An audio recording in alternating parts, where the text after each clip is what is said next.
Hi guys, welcome back to the Spurred On podcast, and this is going to be the Wolves at Home Premier League match preview. But before I get started, I want to do a Q&A episode next week. So please, if you have any questions you want me to answer, mainly about Spurs, but feel free to ask anything you want, put them in the comments below this video, and I'm going to do a special Q&A episode where I answer all the questions from my audience next week. But let's get on to that Wolves game. Of course, this is not going to be easy. When is watching Spurs at the moment ever easy? They put us through the ringer. In fact, I got a comment this week from someone who says they watch me hosting the watch along on We Are Tottenham TV. If you're not subscribed to We Are Tottenham TV, give them a subscribe. I go and host all the watch alongs there every week. And someone said they don't like how negative I am when watching the games live. Now, I think I'm a glass half full Tottenham Hotspur fan. I try to be. I think we're in a really good place compared to where we've been the majority of my time as a Spurs fan. But what I will say, and I'd be surprised if any of you are that different, is watching Tottenham Hotspur really puts you through the ringer. Even right now, when we're incredibly positive, on the front foot, we've got the right manager, the whole club feels like it's buying in together.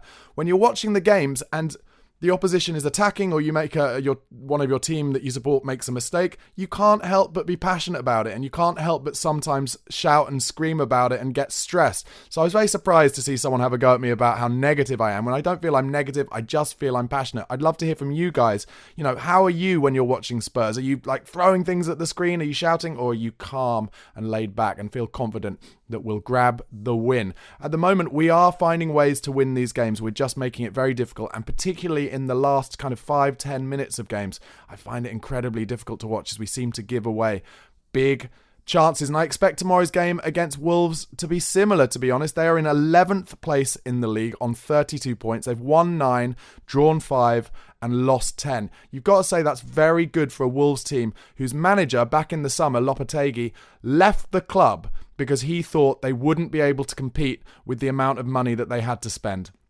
Gary Neal has come in and absolutely made a laughing stock of that. He's got them playing incredibly well. Meanwhile, we're in 4th place, of course. We just jumped ahead of Aston Villa once again. We're on 47 points, having won 14, drawn 5, and lost 5.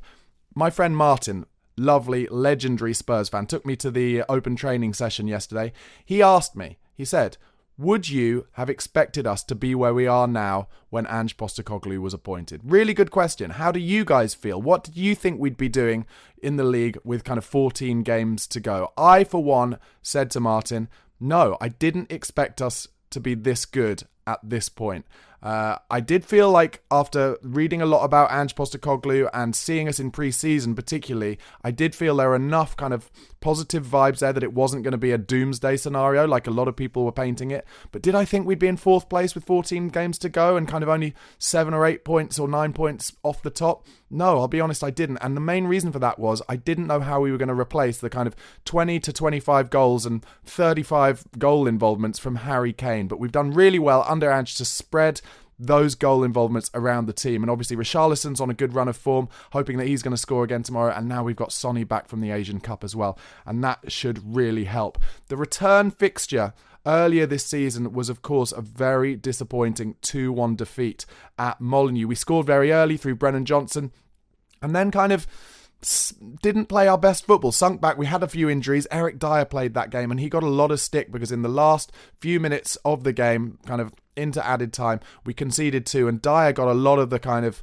abuse from the fans because of that. I don't think it was as simple as that. I think we just didn't play well that day, and it was one of the first examples of Ange's team not really playing the way that he wanted to, and he wasn't best pleased about it. I want to mention Wolves' away form particularly because that can make a huge difference in these games. They're again kind of quite mid-table, 10th in the league in the away table, having won 4, drawn 2 and lost 6. That's not too bad. Their last game though was at home and they lost 2-0 to Brentford. And what did I notice about that game, having done a little bit of research? Well, I was surprised actually, because I assumed it would have been a kind of Brentford smash and grab on the break victory.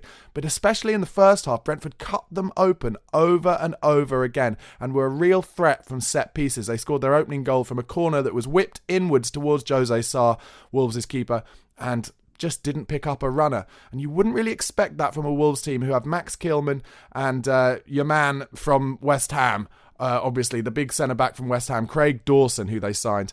You would expect them to be very strong from set pieces, so I was surprised at that, and it'll be interesting to see who's taking our corners and trying to whip them in tomorrow. Maybe Maddison will be back on the corners, actually, because Pedro Porro is out, which I'll talk about more later. Where I think Wolves will be dangerous against Spurs, well, on the break, I think especially with Pedro Neto really being a danger, and as well as Alt-Nouri is another good player, and Neto also really good crosser of the ball. And one thing I've noticed, and I've probably mentioned on these match previews before, this season I don't think Spurs have been great at cutting out crosses. We seem to sit off the crosser a little bit and let those dangerous crosses come in, and if we let Neto do that, they will make chances that way. So that's something to really look out for. In terms of Wolves' team news, Cunha, who scored a lot of goals for them this season, has been very impressive. He is out. That could be a big win for Tottenham Hotspur. However, Hwang Hee-chan is back from the Asian Cup and a small foot injury that he had. So that'll be a good thing for the Wolves fans, and it'll be a Son versus Hwang, South Korea off in tomorrow's game. So I expect there to be, as usual, loads of South Korean fans in the stadium waving their flags. One thing I've also noticed, having done a bit of research on Wolves this season, they can get themselves in trouble playing out from the back. Now, who can't? It's 2024. Pretty much everyone's playing out from the back now and getting themselves in trouble. Spurs certainly are, and conceded a penalty from just that last season when Udogie passed it into Bentancur. He tried to turn on it, and Danny Welbeck for Brighton nicked it off him and then won a penalty. But interesting to see that Wolves have been playing it out from the back as well themselves and getting themselves in a bit of trouble. That's how Brentford's second goal against them was scored last week, via a great first-time finish from Ivan Toney. So I'm expecting Spurs' high press to get us a few chances tomorrow, and hopefully we can win the ball high up the pitch and make us some chances. And the other thing I'd really love to see from us is us keeping the ball in their attacking third for longer periods. Quite a lot will try and play the first or second touch paradise ball and lose it and give the opposition a chance to take some time on the ball, make chances of their own. And we're not kind of sustaining attacks as well as I'd like to see us do. So I'm hoping that tomorrow that is something we can do a little bit more, put Wolves under real pressure, get the crowd behind us and take that win that would see us kind of make more positive that place in the top four and push on towards hopefully those teams above us, although they all seem to be winning every game at the moment, so we need to win to kind of keep riding on their coattails, really. Last season's game at the Tottenham Hotspur Stadium, we won 1-0 through Harry Kane, his 250th goal for the club. If you remember, it was towards the beginning of the season, a Perisic corner flicked on at the near post. Harry Kane nods it in at the far post. I don't think we're as strong from our set pieces this season as we were last. And I do wonder, should we maybe have kept Vio, the set piece coach, on? We did keep, of course, Ryan Mason on, but the rest of the Italian staff of Antonio Conte left the club. And I do wonder, could we maybe have kept him on? Because we were so strong at set pieces last season.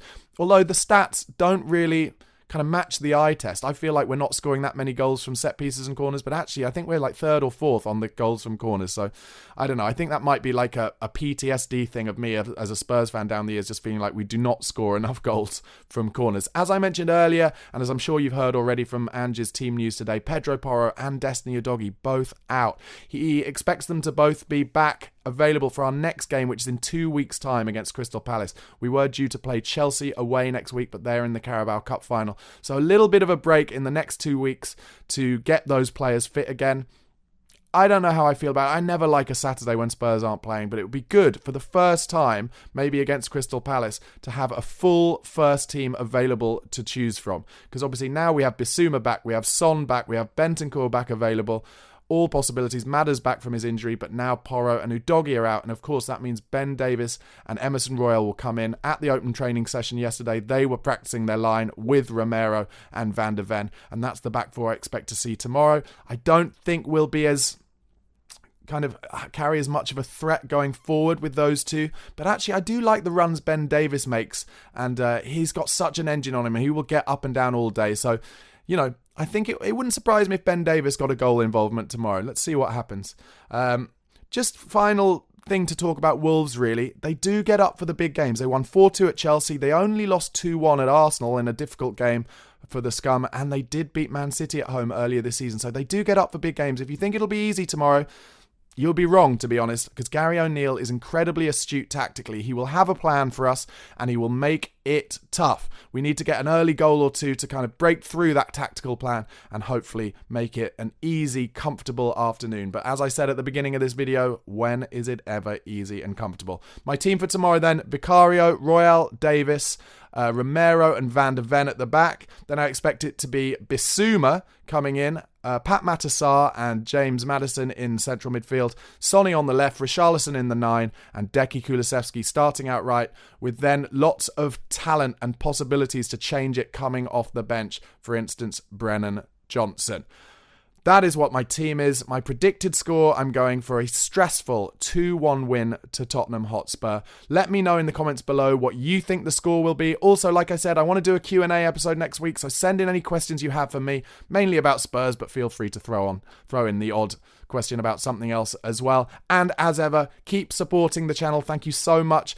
Do become a Spurred On Pro member on YouTube. All the details are in the description box. It's only £1 a month. And also, if you're listening on the podcast platforms, do become a Patreon member. Again, only £1 a month. And when I've got enough of you together, I'm going to do some members and Patreon only content just for you guys. Thanks again. Look forward to tomorrow's Wolves game. Get behind the club. Come on, you Spurs.